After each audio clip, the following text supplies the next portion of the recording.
volta para, mais uma vez, descomplicar o direito, trazer aí os debates, né, que estão na mídia, que estão pipocando por aí. E hoje a gente vai falar de um super relevante, que é a obrigatoriedade da vacina versus nossos direitos individuais, né, nosso direito de ir e vir, e as relações de emprego. E o que a gente tem rolando por aí sobre isso?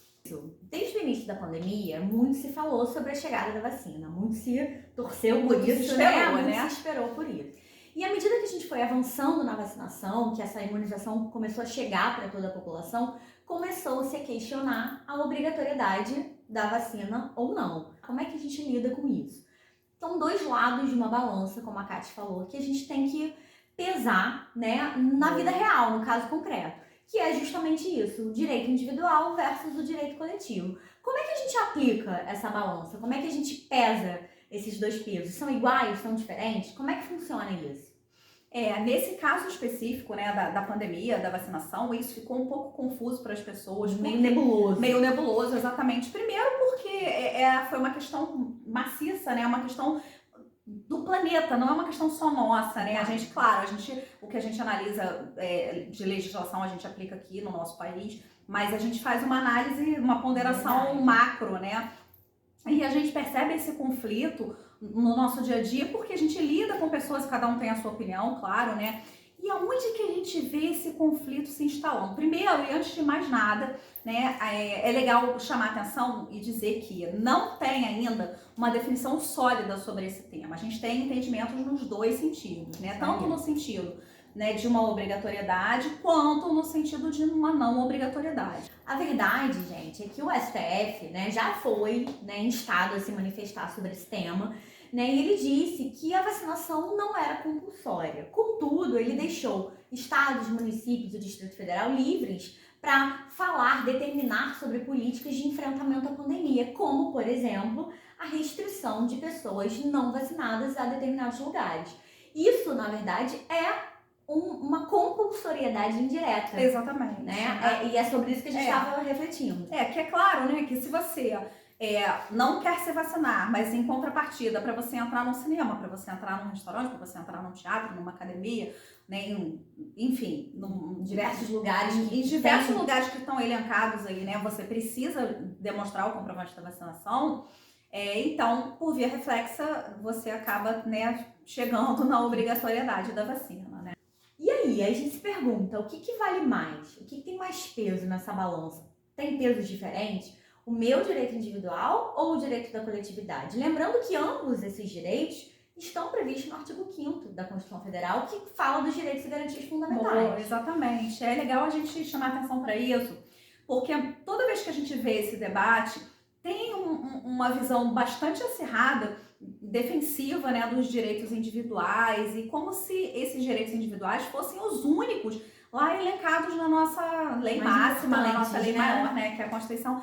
Quando não, é legal a gente deixar, né, explicitado aqui, deixar claro que a Constituição, da mesma maneira que ela prevê proteção a esses direitos e garantias individuais, né, ela também prevê proteção a direitos coletivos, e a saúde é um dos direitos elencados. Eu e a Kátia, a gente estava conversando aqui muito sobre isso antes da gente começar a gravar, que a despeito dessa decisão, dessa visão, dessa reflexão, ser uma questão política, ideológica, vai muito além disso. Muito além. Né? A gente estava falando sobre liberdades individuais e direito da coletividade. O que eu sempre tenho que abrir mão dos meus direitos individuais em prol da coletividade? Não, isso não é verdade. Mas o inverso também não é verdade. Então é uma balança que a gente, às vezes, tem que manejar para que a gente atinja e faça com que as pessoas possam gozar plenamente de ambos os direitos, individuais e coletivos. Exatamente. Uma coisa que eu acho legal a gente ressaltar é que, às vezes, é importante nessa ponderação dessa balança, né? No caso, por exemplo, que a gente está debatendo aqui os direitos individuais versus os direitos coletivos. Às vezes é muito importante que a gente dê um passo atrás para dar vários à frente, para a gente conseguir avançar, né? E nesse caso, talvez a ponderação seja justamente essa. Será que não é válido a gente dar um passinho atrás na questão dos direitos individuais, né? E sobrevalorizar os direitos coletivos, dada a situação que a gente está vivendo, para que a gente possa avançar e novamente alcançar aquele status quo de direitos individuais que a gente tinha antes, ou talvez até melhor, né? Exatamente. Acho que é aí que mora o questionamento. Outra questão muito polêmica, que tem sido objeto de muito questionamento e muita ponderação também, tanto no mundo jurídico quanto no mundo empresarial, é a questão da obrigatoriedade da vacina e das relações de emprego. Eu, como empregadora, tenho que obrigar o meu funcionário a se vacinar? Posso dispensar o funcionário que se recusa a tomar a vacina? Né? O empregado, por sua vez, tem a obrigação de tomar a vacina para se manter empregado? Pode ser mandado embora por justa causa se não tomar a vacina? Essas são questões muito, muito relevantes que vêm sendo objeto de muita discussão no mundo jurídico. É isso aí.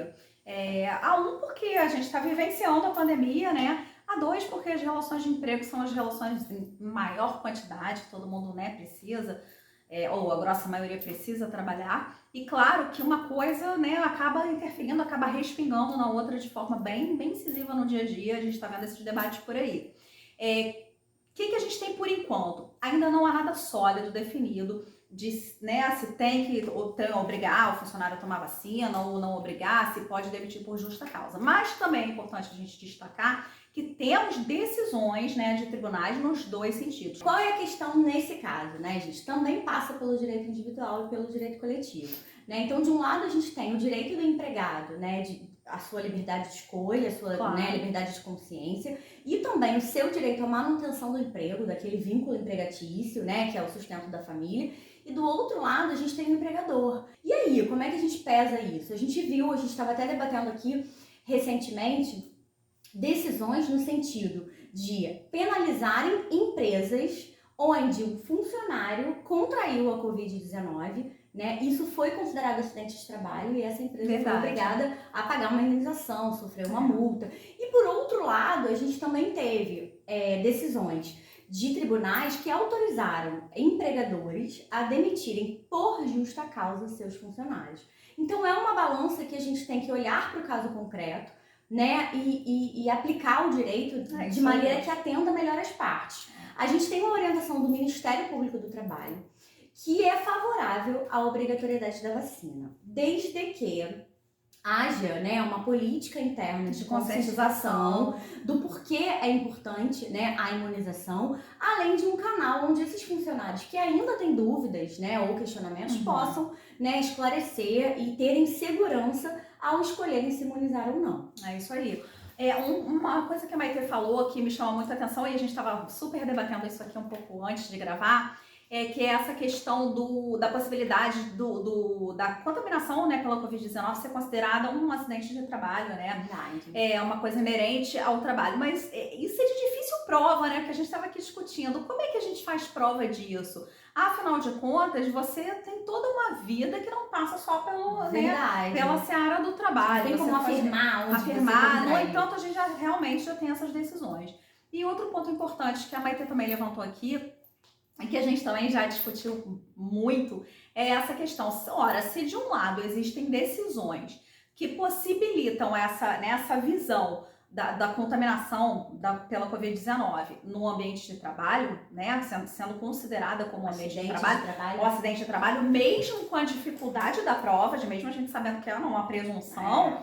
Então, de outro lado, talvez a balança fique um pouco desequilibrada se também um empregador não contar com essa possibilidade da demissão caso a pessoa não queira se vacinar, né? É apenas uma ponderação do equilíbrio, na cabeça do empregador, né? Já que ele tem o dever legal, isso é um dever legal, tá, gente? Tá na CLT, de manter aquele ambiente saudável, de zelar pela saúde, pela segurança dos seus trabalhadores, né?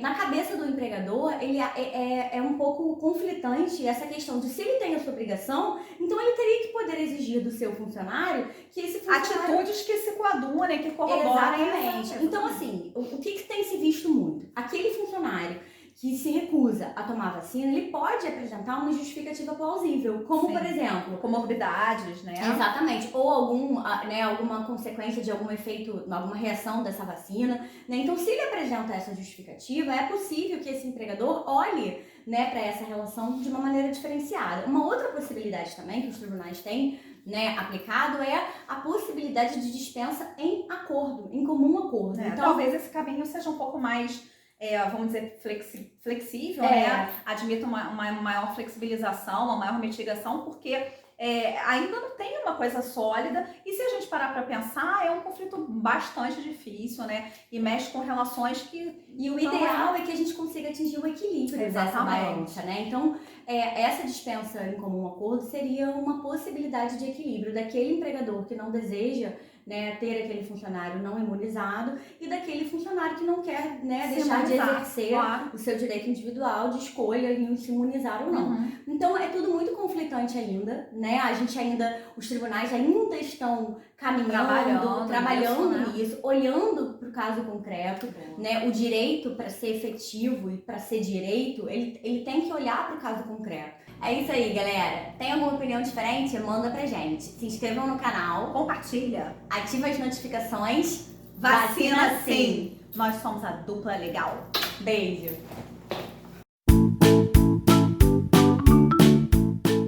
É meio que você temporariamente abrir mão.